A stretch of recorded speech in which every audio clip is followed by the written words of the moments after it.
IPL cricket के नए सितारे गढ़ता है, लेकिन एक क्रिकेटर ऐसा भी है जिसके करियर को ऐसा ग्रहण लगा कि उसे करीब 11 साल लंबे इंतजार के बाद आईपीएल में दोबारा मौका मिला। ये हैं हरप्रीत सिंह भाटिया, जिन्होंने 2012 में पुणे वॉरियर्स के साथ अपने आईपीएल करियर की शुरुआत की थी, लेकिन उसके बाद एक गलतफहमी ने हरप्रीत को मैदान से आउट कर दिया। हुआ ये कि 2017 में मुंबई पुलिस ने हरमीत सिंह नाम के क्रिकेटर को गिरफ्तार किया, पर गलतफहमी की वजह से हरप्रीत सिंह का नाम और तस्वीर सुर्खियां बन गई।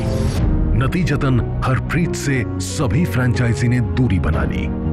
बाद में हरप्रीत सिंह की बदनामी के लिए मीडिया संस्थान ने माफी तो मांगी, लेकिन तब तक हरप्रीत के क्रिकेट करियर को तगड़ा झटका लग चुका था। आईपीएल में अनदेखी हुई तो हरप्रीत ने साल दर साल घरेलू क्रिकेट में दम दिखाया और आखिरकार आईपीएल में हरप्रीत सिंह की सेकंड इनिंग का आगाज पंजाब किंग्स के साथ हुआ। स्वागत कीजिए छत्तीसगढ़ के हर फन वाला क्रिकेटर हरप्रीत सिंह भाटिया का।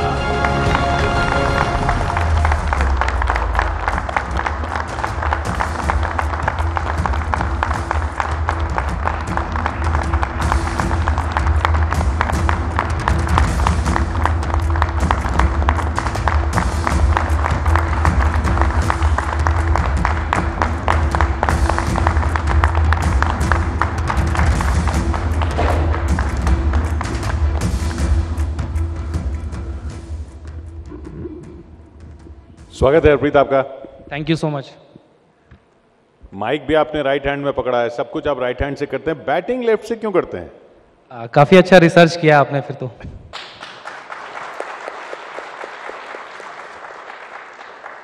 कोई खास वजह लेफ्ट से बैटिंग करने की? जो मुझे याद है बचपन में जो इंसिडेंट था कि फादर बोलते थे और कोच बोलते थे कि लेफ्ट हैंड बैट्समैन थोड़ा उनका लुक अलग होता है, तो वो कोच और फादर यहाँ बैठे हुए हैं, मे बी उनके वजह से। सो वहाँ से मैंने जब फर्स्ट टाइम बैट पकड़ा तो लेफ्ट हैंड पोस्ट था, सो वहाँ से मुझे अच्छा लगना था और मैंने वो जर्नी शुरू कर दी। चलिए, आपके फादर यहीं पर हैं, फादर से ही बात कर लेते हैं और फिर आगे बातचीत जारी रखेंगे। ये लेफ्ट से क्यों कराई आपने बैटिंग? लेफ्ट भी अपना जो सौरव गांगुली थे ना, वो राइट हैंड बॉलिंग फेंकते थे तो लेफ्ट हैंड बैट्समैन करते थे। मैं बोला उनका तरह खेल दो, तो इसलिए उसने लेफ्ट हैंड चालू कर दिया। सौरव गांगुली से फिर मिले आप उसके बाद? हाँ जी बिल्कुल। मेरे फर्स्ट आईपीएल में वो कैप्टन थे मेरे, और काफ़ी कुछ सीखा उनसे। और उनका भी राइट हैंड से सारा काम है, बट बैट लेफ्ट हैंड से करते हैं। तो ये कारगर रही, आपको जो सीख दी गई उससे कितनी सफलता मिली और कितनी मदद मिली? बिल्कुल, जो भी ब्लेसिंग्स होती हैं यहीं से शुरू होती है बचपन से, तो आई थिंक वो ब्लेसिंग ही है। आज क्या पता मैं राइट हैंड होता तो अच्छा नहीं खेल पाता। बचपन की आपने बात की, कोई ऐसा शॉट जो आपको लगता है कि बचपन में मार पाते थे, स्टेडियम में लगता नहीं है? क्रिकेट में सबसे मुश्किल शॉट है स्ट्रेट ड्राइव करना, और सबसे इजी शॉट लगता है स्ट्रेट ड्राइव करना, बट उसकी प्रैक्टिस बहुत लगती है और आप 10 में से एक ही बार हिट कर पाते हो। तो मुझे लगता है कि आज भी मैं स्ट्रगल करता हूँ वो शॉट खेलने में। सो वो शॉट ऐसा है कि आपको हमेशा ऑल द टाइम पीक में रहना पड़ेगा, वो प्रैक्टिस करते करते तभी वो शॉट लगेगा। तो आज भी मैं स्ट्रगल कर रहा हूँ वो शॉट खेलने में। आपने शॉट्स की बात की, आपका कोई ऐसा फेवरेट शॉट जो आप खेलना पसंद करते हैं, या दूसरे किसी लेफ्ट हैंड बैट्समैन का कोई फेवरेट शॉट है और यही वजह रही कि आपने लेफ्ट हैंड से बैटिंग शुरू की? सॉरी, आपका आवाज़ थोड़ा कम आ रहा है। क्योंकि आप बल्लेबाजी जो है अपने बाएं हाथ से करते हैं, कोई ऐसा फेवरेट क्रिकेटर आपका, या बचपन में आप उनका मैच देखते हो और इसीलिए आपने अपनी बाएं हाथ से बल्लेबाजी की शुरुआत की? कोई ऐसा फेवरेट? नहीं, मैं बचपन में मैथ्यू हेडन को काफ़ी देखा है मैंने, जो ऑस्ट्रेलिया के ओपनर बैट्समैन रहे हैं, और वो मेरा पीक टाइम था जब मुझे थोड़ा क्रिकेट समझ में आने लगा बचपन में। तो इंडिया और ऑस्ट्रेलिया की सीरीज़ काफ़ी देखता था मैं सुबह 4-5 बजे उठ के। तो मैथ्यू हेडन और एक ऐसे बैट्समैन थे जो स्पिन भी अच्छा खेलते थे, और बाकी जितने भी गोरे बैट्समैन हैं उन स्ट्रगल कर रहे हैं आज भी स्पिनर्स को खेलने में। तो वो एक ऐसे बैट्समैन थे जो इंडिया में भी स्पिन अच्छा खेलते थे और ऑस्ट्रेलिया में भी रन्स करते थे, तो दोनों कंट्रीज़ पे रन करते थे, तो मैं उनको बहुत फॉलो किया और उनका जो ऑन ड्राइव एंड जो पुल शॉट था वो मुझे सबसे अच्छा लगता था। इस बार का आईपीएल अच्छा गया आपका, खासकर वो जो धमाकेदार 41 वाली पारी खेली आपने, तो उसके बाद आपको लगा कि अब चांसेस और बढ़ रहे हैं इंडिया खेलने के? नहीं, बिल्कुल। आप जब अच्छे स्टेज पे परफॉर्मेंस करते हो तो आप बहुत कॉन्फिडेंट हो जाते हो और इतने बड़े क्राउड में जब आप खेलते हो तो जो डर आपका पहले रहता है वो स्लोली थोड़ा कम हो जाता है, फिर आप कॉन्फिडेंट हो जाते हो कि मैं इतने साल से लगा हूँ तो हाँ अब तो मैं करूँगा ही। तो वो इनिंग के बाद ही नहीं, जब मैंने आईपीएल में कमबैक किया इस बार 11 साल बाद, तो मुझे था कि मैं यहाँ काफ़ी टाइम से खेल रहा हूँ, तो मुझे ऐसा फील नहीं हुआ क्योंकि मैं रोज़ विजुलाइज़ करता था कि मैं आज नहीं तो कल मैं वहाँ जाके खेलने वाला हूँ, मेरे साथ ये बॉल आने वाला है। और कुछ चीज़ें मुझे थी कि जो भी फॉरेनर फास्ट बॉलर होते हैं कि मुझे यॉर्कर नहीं डालेंगे, मुझे बाउंसर डालेंगे इंडियन बैट्समैन देख के। सो वो विजुलाइजेशन मेरा चलता रहा, तो जो भी मैं 3 मैच खेला उसमें शायद विजुलाइजेशन ने काफ़ी हेल्प किया मुझे।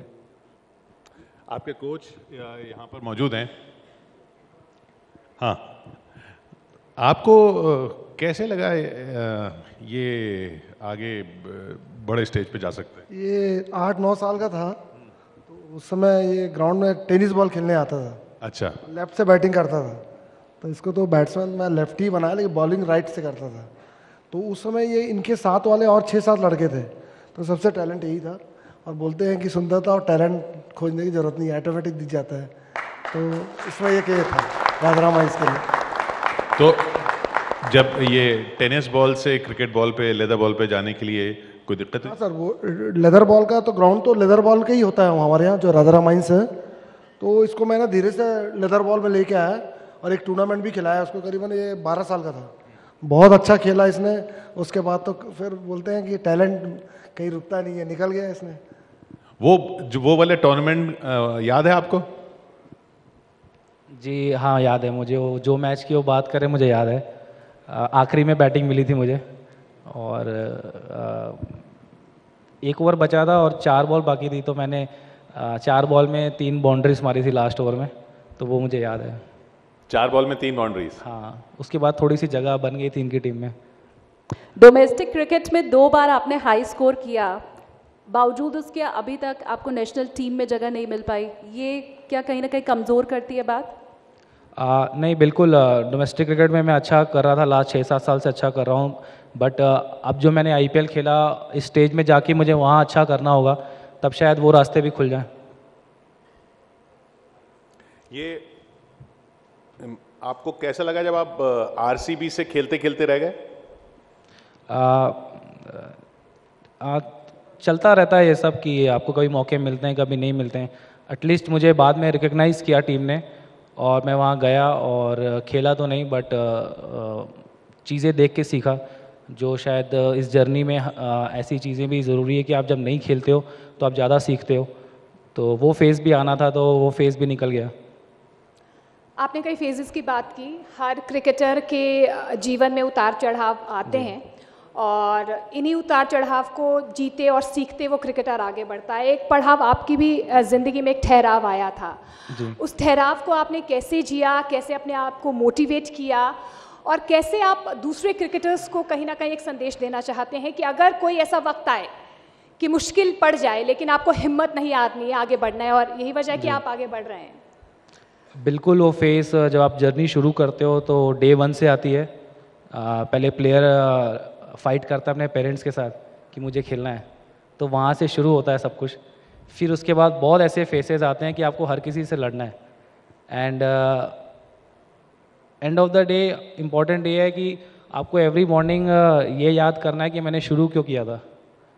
तो आपको अपने सवालों के जवाब मिलते जाएंगे और आप आगे ऐसे ही बढ़ते जाओगे। तो आपने क्यों स्टार्ट किया वो हमेशा याद रखना ज़रूरी है। कौन, जब ये वाला वक्त आता है कि बार बार अपने आप को खुद ही मोटिवेट करना होता है, तो कौन आपके साथ रहता है? कौन आपको सबसे ज़्यादा सपोर्ट करता है?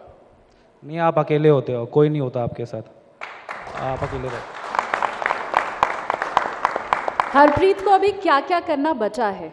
कौन से सपने देखे हैं, भविष्य के लिए क्या सोचा है, चाहे वो क्रिकेट है, पर्सनल लाइफ, क्या क्या बचा है? नहीं, जो मैंने ड्रीम सोचा है और कंट्री के लिए खेलना ही नहीं, कंट्री के लिए अच्छा करना, वो ड्रीम आखिरी दम तक वही रहेगा मेरा, और पूरी कोशिश, पूरी जान लगा दूंगा। आज से 6 साल पहले एक, क्योंकि हम न्यूज़ से आते हैं इसलिए हम भी ये अच्छी तरह समझते हैं जब कुछ गलत खबर होती है उसकी वजह से कितना नुकसान हो जाता है। एक गलत खबर आई या जो आपके नाम से गलत थी, उससे आपको नुकसान हो गया, तो वो दौर कैसा था? आई थिंक लाइफ का सबसे टफेस्ट दौर था। जब मैं लास्ट क्राई किया था तो मैं वही टाइम था 2017। आसान नहीं था, जैसे आपने पूछा, अब जब ये फेस आता है तो वो एक सबसे टफ फेस था मेरी लाइफ का, कि आप जब इंडिया के हाईएस्ट रन गेटर होते हो। ये हुआ कैसे था? जब कैसे आपको कैसे पता चला, किसने आपको बताया? एक्चुअली जब मैं इंडिया का हाईएस्ट रन गेटर हुआ तब मैं बॉम्बे में था, तो हमारे इंडिया के सारे बेस्ट प्लेयर्स, गौतम गंभीर, शिखर धवन, युवराज सिंह, ऋषभ पंत, मतलब इंडियन प्लेयर्स वो डोमेस्टिक क्रिकेट खेल रहे थे, क्योंकि 2 दिन बाद ऑक्शन था। तो वो टूर्नामेंट हुआ बॉम्बे में, और मैं सेंट्रल जोन से खेलता था क्योंकि छत्तीसगढ़ सेंट्रल जोन में आती है। तो मैंने वहाँ से मैं सेंट्रल जोन से गया, तो हम सारे जोन्स को मैचेस हराए हमने, और मैं उसमें हाईएस्ट रन गेटर हुआ टूर्नामेंट में। तो लास्ट 3-4 दिन से न्यूज़ में काफ़ी आ रहा था कि हरप्रीत काफ़ी अच्छा खेल रहे हैं, और न्यूज़ में सारी चीज़ें चल रही थी बॉम्बे में। और सडनली फिर मैं नेक्स्ट डे मैं इंदौर चला गया, क्योंकि हमारा वनडे टूर्नामेंट था चेन्नई में और इंदौर में कैंप था। देन 2 दिन बाद एक न्यूज़ आई कि हरप्रीत सिंह भाटिया ने अंधेरी प्लेटफॉर्म में कुछ डिसिप्लिन से गाड़ी नहीं चलाई, और ऐसा कुछ न्यूज़ आया। और तो उस दिन ऑक्शन था, और मुझे काफ़ी न्यूज़ चैनल से फ़ोन आया कि आप कहाँ हो, आपने क्या कर दिया, आप सेफ़ हो कि नहीं। तो मैंने कहा मैं इंदौर में हूँ, नहीं आप बॉम्बे में हो, आपकी ऐसी न्यूज़ आ रही है। तो वो टाइम मैं ऑक्शन देख रहा था कि मुझे पूरे चांसेस थे कि मैं इस बार सेलेक्ट होऊंगा, क्योंकि अच्छा किया है मैंने। क्योंकि आप जब इंडिया के हाईएस्ट रन गेटर होते हो, उसके बाद आप सेलेक्ट नहीं होते हो, तो बहुत मुश्किल होता है डाइजेस्ट करना, क्योंकि आप जानते हो कि आप कैसे धूप में खेलते हो, और वो हाईएस्ट रन गेटर बनने के लिए 4-5 साल लग जाते हैं। शायद लाइफ में कुछ प्लेयर्स ऐसे भी होते हैं कि वो टाइम आता ही नहीं, आप अच्छे प्लेयर रहते हो बट आप अपनी लाइफ में कभी हाईएस्ट रन गेटर्स या कभी टॉप का परफॉर्मेंस नहीं रहता। सो वहाँ पे मुझे फिर फ़ोन आया कि आपने ऐसा कर दिया। तो फिर मैंने कहा मैं इंदौर में हूँ, मैं ऑक्शन में बिज़ी था काफ़ी। तो मैंने शाम तक वो न्यूज़ को मैंने बिल्कुल भी बहुत लाइटली लिया मैंने। तो फिर जब शाम को मेरा सिलेक्शन नहीं हुआ तो काफ़ी ख़राब लगा। एंड देन शाम अगले दिन न्यूज़ चेंज होती है, और उस समय हरमीत का प्रोफाइल पिक्चर लगा के बताया जाता है कि ये हरमीत सिंह ने किया था, हरप्रीत सिंह ने नहीं। तो तब तक ऑक्शन निकल गया था और काफ़ी डैमेज हो चुका था मुझे तब तक। तो वो फेस हमेशा याद रहेगा, उससे मैं मोटिवेट भी होता हूँ। कैसे मोटिवेट करते हैं? आप कह रहे हैं हमेशा याद रहेगा, फिर मोटिवेट भी होते हैं उससे? या मुश्किल होता है, लेकिन वही मैंने कहा कि आपको न्यूज़ चैनल ने ये ड्रीम उनका ड्रीम नहीं है जो जहाँ मुझे जाना है, ये मेरा ड्रीम है। तो लाइफ में कितना भी टफ टाइम आए, मेरा हमेशा यही एडवाइस है कि आपने क्यों स्टार्ट किया आपको याद रखना बहुत ज़रूरी है। क्योंकि जिस दिन हम याद रख के उठते हैं उस दिन आप हमेशा अपने कार्य पे अच्छा काम करते हो, और आप जिस दिन आप सोचते नहीं हो कि मैंने क्यों शुरू किया, तो आपका दिन अच्छा नहीं जाता और आप मोटिवेट नहीं हो सकते। चलिए, ये आपकी मदर और सिस्टर भी यहाँ पर हैं। ये बहुत सीरियस लग रहे हैं कि ये शैतान भी थे बचपन में? ये बचपन में शैतान तो नहीं था, शांत रहता था। और बाकी इसको जो क्रिकेट का शौक़ तो बचपन से ही था। जब वो 2.5-3 साल का था तो स्कूल से आता था, उसी टाइम वो रहता है ना वो कपड़े धोने वाली थापी, उसके साथ ये शुरू हो जाता था। तो मैं इसको बहुत डांटती थी कि तू आते ही स्कूल से आते ही बैट पकड़ लेता है। तो फिर उसके बाद फिर मैं ये जैसे बैट वो ज़मीन में मारते ना टक टक टक करके, तो ये थापी को करता था उससे। तो मेरे को डर लगता था कि ये कहीं पैर में ना लगा ले। फिर मैं इसको प्लास्टिक का बैट बॉल ला के दिया, वो इसको पसंद नहीं आया। फिर उसके बाद फिर मैं इसको बोलती थी कि चल पढ़ाई कर। पढ़ने बैठता था, वो चोरी से ना थापी को अपने पास में लेके बैठ जाता था। तो बस ऐसे इसका शौक़ बढ़ता गया। जब 6-7 साल का हुआ उसके बाद फिर मैं इसको लकड़ी का बैट और बॉल ला के दिया। तो उसके बाद फिर ये मतलब अपने घर की ग्राउंड मतलब घर में जो आंगन रहता उसी में खेलता रहता था। तो फिर उसके बाद वो बैट जो था ना बॉल को मारता था दीवार में, फिर वो रिवर्स होती थी, फिर मारता था, फिर रिवर्स होती थी, फिर इतने में ये इसका बैट सेट हो जाता था। तो वो जब वे सेट हो जाता था फिर वे कंटिन्यूस खेलता ही रहता था, फिर पीछे मुड़ के देखता ही नहीं था, फिर खाना भूल जाता था। बस इसको बचपन से ही ऐसा शौक़ था, आगे बढ़ता गया, पीछे मुड़ के देखा ही नहीं इसने। जब टेनिस बॉल से लेदर बॉल में शिफ्ट हुए तो आपको डर नहीं लगा चोट लगने का? नहीं लगता तो था, अब बस इसको शौक़ था, फिर साथ में मैं लगी रहती थी। घर के सब, इसका ब्रदर भी इसके साथ लगा रहता था, मतलब फादर को मतलब इनके फादर को भी शौक़ था शुरू में, तो उनको देख देख के शायद तो इसका भी शौक़ बढ़ गया। और भाई भी, बड़ा वाला भाई भी इसका खेलता था, उसको देख के भी इसका बस ऐसे ही शौक़ बढ़ता गया। तो दीवार पर बॉल मारते मारते ये आज भी आप एक दीवार पर बॉल मार रहे हैं और वो दीवार है एंट्री के लिए इंडिया टीम में। हाँ जी बिल्कुल। लेकिन अंडर 19 में जब आपकी सिलेक्शन हुई थी और आपने वो ब्लू जर्सी पहनी थी, वो अनुभव कैसा था? वो गुड न्यूज़ आपने सबसे पहले किसके साथ शेयर की 2010 में आपने जब पहनी थी? मुझे याद है मेरा कज़न ब्रदर ने फ़ोन किया था मेरे ब्रदर को और उनके थ्रू मुझे ये पता चला था। आईपीएल आपने खेला है, धोनी और कोहली बटा हुआ है 2 धड़ा, फैंस जो है दोनों के बड़े कट्टर हैं, आप किसके फ़ैन हैं, धोनी कोहली? नहीं, दोनों अपनी जगह में बहुत अच्छे हैं और काफ़ी कुछ, मैं ही नहीं काफ़ी इंडियन प्लेयर्स बहुत कुछ सीखा उन लोगों से और अभी भी सीख रहे हैं और बहुत बड़े रोल मॉडल हैं दोनों और इंडिया को बहुत कुछ दिया है। इतना आसान नहीं है जो वो दोनों कर रहे हैं।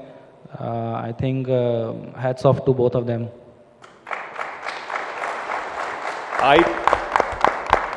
आईपीएल में ग्लैमर भी बहुत है, उस ग्लैमर का आपकी लाइफ पर कोई असर पड़ा आपको लगता है? जी, पहले जो 2-3 आईपीएल थे डेफिनेटली मैं एक्सेप्ट करूँगा, उससे मुझे फ़र्क पड़ा, बट आपको वो फेस आता है तो आपको सीखना भी ज़रूरी है, तो मैंने वो सीखा भी। फिर जब मैं बाद के फेस में आया, मैं 2017 में आया और अभी आया, तो वो सारी चीज़ें मुझे जहन में थी कि मुझे क्या करना है क्या नहीं करना है, कब फोकस करना है, कब एंजॉय करना है आप, क्योंकि आप इतने टेंस सिचुएशन में रहते हो, आपका एंटरटेनमेंट होना भी बहुत ज़रूरी है, आपको एंजॉय करना भी बहुत ज़रूरी है लाइफ। बट वो कब क्या करना है वो मुझे अभी था पता कि कैसे करना है। आपकी सिस्टर यहाँ पर हैं, वो कुछ राज बताएंगी आप एंजॉय कैसे करते हैं जो आपके पापा मम्मी को भी नहीं पता। He is a big fan of Sidhu Moosewala. Sidhu Moosewala. और क्या क्या करते थे ये? और कुछ नहीं, मैं लगी रहती थी इसकी स्टडीज़ के पीछे और ये खेलता रहता था। जब भी मैं उसको बोलती थी बेटा भाई पढ़ ले एग्ज़ाम है कल तेरा, तो बोलता है छोड़ ना बहन, ये सब में कुछ नहीं रखा है, तो एक दिन मेरे को टीवी में देखना, और वो आज सच हो गया। पहली बार आपने टीवी पे कब देखा? पहली बार मैंने इसको खेलते हुए देखा था टेस्ट मैच में, तब इसने आई थिंक सेंचुरी मारी थी। टेस्ट मैच नहीं है वो, रणजी ट्रॉफी है, टेस्ट मैच अभी खेला। Right, Ranji trophy. तो तब आपको याद आया कि भाई ने कहा था कि टीवी पे देखना? बहुत, मतलब देख के मेरा रोना ही निकल गया था। मतलब मैं इतनी इमोशनल हो गई थी कि मतलब वो दिन मुझे याद है कि जिस दिन उसने मुझे बोला था कि देखना बहन एक दिन मैं तू मेरे को टीवी में देखेगी, वो देख के मुझे बहुत प्राउड फील हुआ उस दिन। और ग्राउंड पे आपको याद आ रहा था कि आपने बोला था? नहीं याद आया मुझे। बचपन के मेरे छोटे ब्रदर की बेटी और ये दोनों जब इसके साथ खाना खाती थी ना, तो बोलता था तुम लोग यानी कि एक बड़े खिलाड़ी के साथ खाना खा रहे हो, बचपन में बोल रहा था। तो वो आज दिन हमारे सामने आ गया हुआ है।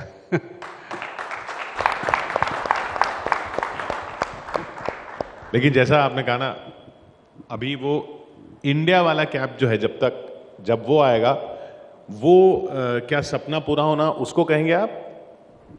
जी बिल्कुल, वो हर एक प्लेयर का रहता है, मेरा ही नहीं।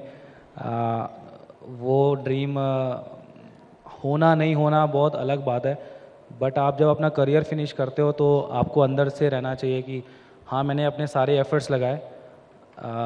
डेस्टिनी पे मैं बिलीव नहीं करता, बट डेस्टिनी कहाँ भी लेके जाए वो उसका काम है, हमारा जो काम है हम वो कर सकते हैं, तो बिल्कुल। डेस्टिनी जहाँ ले जाए उसके लिए मेहनत कितनी करनी पड़ती है? क्या पहले की प्रैक्टिस कम थी, जैसे जैसे सफलता मिलती गई फिर क्या प्रैक्टिस बढ़ानी होती है?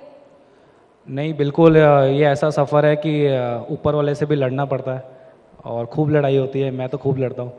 और डेस्टिनी से भी लड़ना पड़ता है कि आपको बताना पड़ता है कि मेरा काम आपसे ज़्यादा स्ट्रॉन्ग है, तो वो आपके वर्क एथिक से ही आएगा। सो आपके वर्क एथिक जितने स्ट्रॉन्ग होंगे तो वो सारी चीज़ें कनेक्ट करेंगी। ये हम ये जानते हैं आपको अभी बैक की सर्जरी भी हुई है शायद, तो अभी क्या स्टेटस है? नहीं सर, अच्छा है, डे बाय डे मैं इम्प्रूव कर रहा हूँ और मेरी कोशिश थी कि मैं इस इवेंट पे आऊँ ताकि मुझे फील ना हो कि मैं एक पेशेंट हूँ। सो ये चलता रहेगा स्पोर्ट्स लाइफ में। और हमें भी बिल्कुल फील नहीं हुआ कि आप पेशेंट हैं, हमें लगा कि हम उस छत्तीसगढ़ के प्लेयर से बात कर रहे हैं जिसको हम अगली बार जब मिलेंगे तब वो इंडिया खेल रहा होगा। बहुत बहुत शुक्रिया आपका। Thank you so much sir, thank you open mic में आने के लिए। Thank you.